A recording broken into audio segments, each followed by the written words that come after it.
প্রথমে আল্লাহ রব্বুল আলমিনের শুকুর আদায় করি যে আল্লাহ রব্বুল আলমিন আমাদেরকে হরফ এবং হরকত শিকার তৌফিক দান করেছেন। এখন থেকে আমরা তানবিন নিয়ে পড়াশোনা করব। তানবিন কি?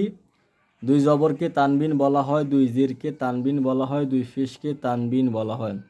অর্থাৎ দুই জবর, দুই জের, দুই ফিশকে তানবিন বলা হয়। তানবিনের উচ্চারণ তাড়াতাড়ি করিয়া ফুরিতে হয়। প্রথমে আমরা এই হরফগুলো শিখে নিই। হামজা দুই জবর আন, হামজা দুই জবর আন, কোনো টান হবে না। বা আলিফ দুই জবর বান, বান। তা আলিফ দুই জবর তান, তান। সা আলিফ দুই জবর সান, সান। জিম আলিফ দুই জবর জান, জান। হা আলিফ দুই জবর হান, হান।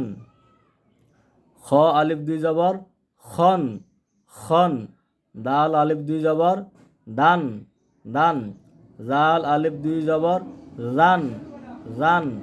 র আলিফ দুই জবর রন, রন। জা আলিফ দুই জবর জান, জান। সিন আলিফ দুই জবর সান, সান। আশা করি সকলে বুঝতে পারছেন।